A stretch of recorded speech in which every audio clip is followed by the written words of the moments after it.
अभ्यास का महत्व प्राचीन समय में विद्यार्थी गुरुकुल में रहकर ही पढ़ा करते थे।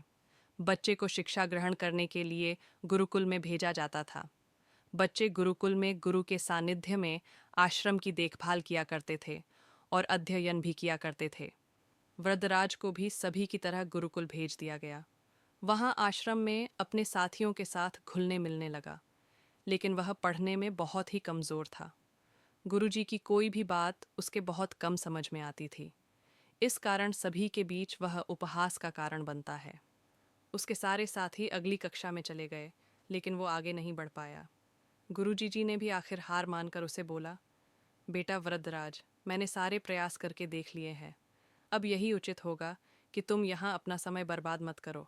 अपने घर चले जाओ और घर वालों की काम में मदद करो। वृद्धराज ने भी सोचा कि शायद विद्या मेरी किस्मत में नहीं है, और भारी मन से गुरुकुल से घर के लिए निकल गया। दोपहर का समय था। रास्ते में उसे प्यास लगने लगी।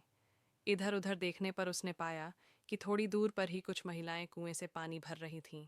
वह कुएं के पास गया। वहां पत्थरों पर रस्सी के आने जाने से निशान बने हुए थे, तो उसने महिलाओं से पूछा, यह निशान आपने कैसे बनाए?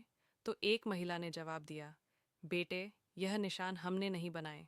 यह तो पानी खींचते समय इस कोमल रस्सी के बार बार आने जाने से ठोस पत्थर पर भी ऐसे निशान बन गए हैं। वृद्धराज सोच में पड़ गया।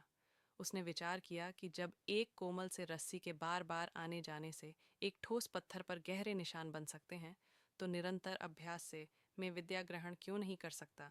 वृद्धराज ढेर सारे उत्साह के साथ वापस गुरुकुल आया और अथक कड़ी मेहनत की। गुरुजी ने भी खुश होकर भरपूर सहयोग किया। कुछ ही सालों बाद यही मंदबुद्धि बालक वृद्धराज आगे चलकर संस्कृत व्याकरण का महान विद्वान बना, जिसने लघु सिद्धांत कौमुदी, मध्य सिद्धांत कौमुदी, सार सिद्धांत कौमुदी, गीरवाण पद मंजरी की रचना की। शिक्षा दोस्तों अभ्यास की शक्ति का तो कहना ही क्या है। ये आपके हर सपने को पूरा करेगी। अभ्यास बहुत ज़रूरी है, चाहे वो खेल में हो या पढ़ाई में या किसी और चीज़ में। बिना अभ्यास के आप सफल नहीं हो सकते हो। अगर आप बिना अभ्यास के केवल किस्मत के भरोसे बैठे रहोगे, तो आखिर में आपको पछतावे के सिवा और कुछ हाथ नहीं लगेगा। इसलिए